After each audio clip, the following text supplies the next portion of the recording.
म्हणजे काय झालं हो, सकाळी ना मी अण्णांना चांगलं ग्लास भरून दूध दिलं, पाव दिला, खाल्लं आणि अचानक थरथरायला लागले ना ते. मला काही कळेच ना की म्हणजे काय झालंय, त्यांची अवस्था बघून मीच घाबरले. म्हटलं परत त्यांना अशक्तपणा वगैरे जाणवायला लागला की काय. तुम्हाला म्हणून मी सांगते, तशातही मी खंबीर राहिले. लगेच धावपळ केली, शेजाऱ्यांना बोलवलं, टॅक्सीत घालून अण्णांना इथे आणलं.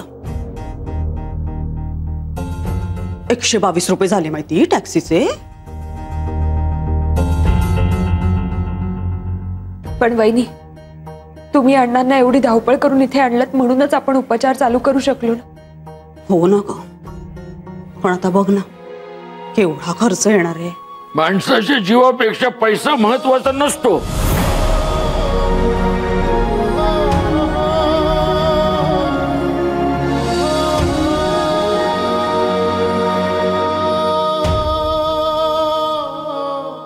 खानोलकर. हाँ हो, काय काय झालं?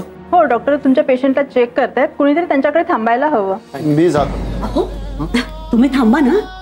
कसं आहे, आपला जय भेटलाच नाही अण्णांना. आत्ता आलाय ना तो अण्णांना भेटायला. आणि कसं आहे, तो गेला की जरा डॉक्टरांशी काय हवं नको ते बोलून घे. जय तुझा भेटून घे.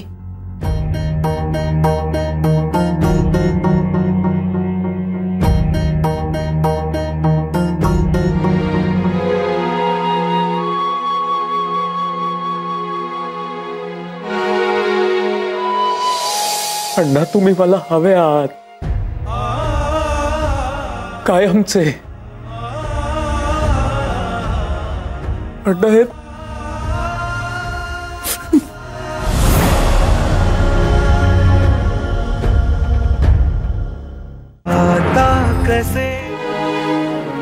Doctor come in.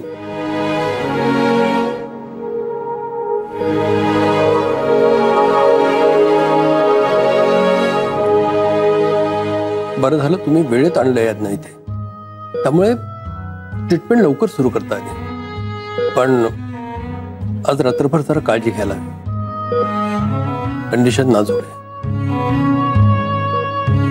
आपण उद्या सकाळी ऑपरेशनसाठी घेऊया यांना.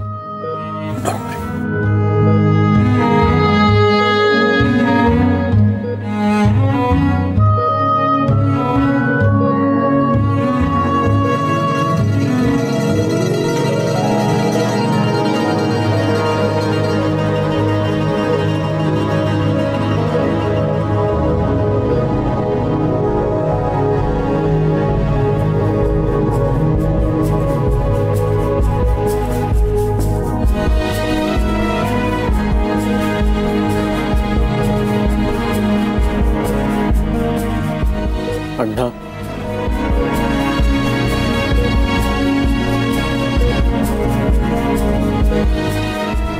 अण्णा मला खूप वाटतं तुमच्याबद्दल.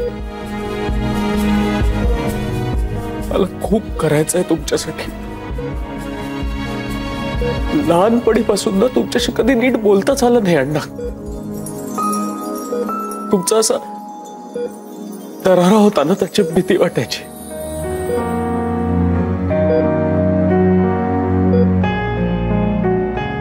अण्णा त्या भीती मागे लपलेलं प्रेम ना कधी व्यक्त नाही करू शकलो मी. पण